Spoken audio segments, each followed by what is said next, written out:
touching on my top prop bets for the Saturday 2-game slate in NFL. Make sure to check that out. I do have a DFS video coming out right after this as well, so be on the lookout for that as well. Let's get into it. So getting into the top prop bets for Saturday, the first one we're going to start off with is going to be Geno Smith, and I just want to point this out. So his passing projection yards for PrizePicks is set at 221.5. Now let's go to DK Sportsbook. We can already see that they are saying 27.5 is their over. And they're basically saying it's about a 50-50 split, pretty close to that, okay? For him to get over 27.5, we can see the projection that they have in there is a lot higher than the one that PrizePicks had. So right out the bat, that tells me there should be, in theory, a slight edge for Geno Smith over 221 passing yards. The issue with that, guys, is that he hasn't done that in 3 straight games, okay? The last time he did that was against the Niners, though. 238 passing yards, and that was a game in which they were down in, okay? So that kind of favors him, okay? The fact that they could be playing from behind and he's going to have to throw the ball a lot more. In that game, he threw the ball 44 times. And then the game against the Chiefs, a game that they were down in, he threw the ball 40 times and got to 215 passing yards. So really, in a weird way, you are kind of hoping that the Niners do get up early. So it does force Geno into throwing the ball, 40 times, because then the likelihood of him getting there is much more likely. In that first game against the Niners, only threw the ball 30 times, but was still able to get to about 119. Or 197 passing yards. So in theory, this is a decent one. I don't love chasing like a bad matchup, but at the same time, these are pretty good odds. So that'd be the first one you could do. Let's go ahead and get into some others that I like. So this is going to be one in which DK Sportsbook, again, thinks he's going to be over. And chances are he probably should be over it, okay? Yes, he's been coming back from injury, but you'd assume he's going to be more healthy for this game, okay? Last week was his first week back, and he had 2 receptions. And sure, the matchup with the Seahawks is going to be difficult, but I'm not too worried about it. Like the first game against the Seahawks did have 6 targets, 5 receptions in that game.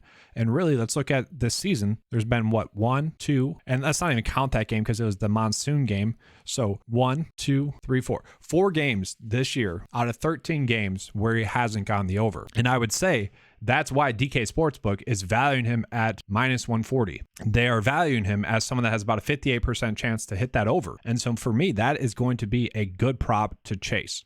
Okay. The only issue with that is it has been more the George Kittle show lately. And this matchup does favor George Kittle much more than it does Debo. Another good one that we're going to get is going to be Keenan Allen over 6.5 receptions. Okay, we can see he's basically been very close to that a bunch of the time. The only game that he wasn't was that Rams game in which he had 5 receptions. They didn't need him to do much. They went off in that game, okay? Keenan was not needed. This is a game that is expected to be very close, okay? And tack on the fact that Mike Williams could potentially be out, that is only going to benefit Keenan Allen, or if anything, raise his floor up of targets, which should thus raise up his receptions because they still have Josh Palmer. Josh Palmer is a very good receiver as well. It's not like they're going to be able to ignore the second receiver because Mike Williams is out. It's not like they're going to be able to put more defensive attention on Keenan. And so just looking at it, guys, sure, at the beginning of the season when he was coming back from injury, let's remember, game 1, got injured. Played about 56% of the snaps. His second game against against Seattle, 2 receptions, didn't play that many snaps. And then,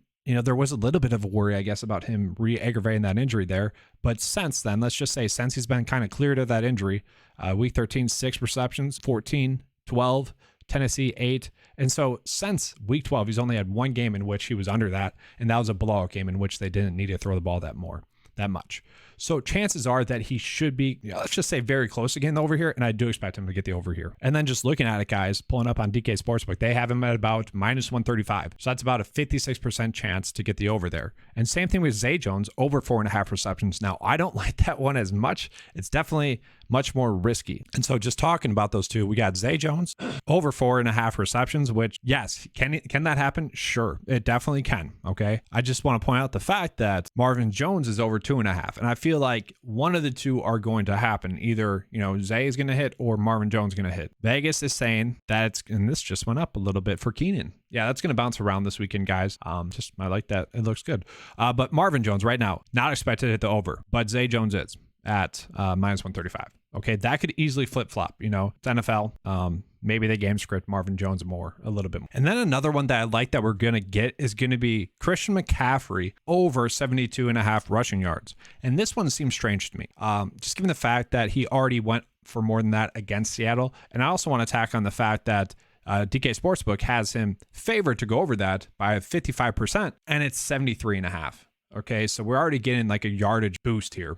So that makes me feel pretty good about Christian McCaffrey getting the over. And maybe it's partially due to Elijah Mitchell being back. I don't really know, but I kind of just think Mitchell is going to take more snaps from, or just really take the snaps from Mason, who obviously looked good. And then lastly, I'm not saying do these props, or this one specifically, but I do feel like this one has a good chance of hitting with the emphasis on, let's just say, George Kittle recently scoring a touchdown in the last 4 games. I feel like this is a decent prop because maybe DK Metcalf is going to be a little bit more prioritized defensively, defensive attention-wise, and Tyler Lockett has had 2 good games against the Niners, relatively speaking. So I feel like this one gives us the best chance to score a touchdown.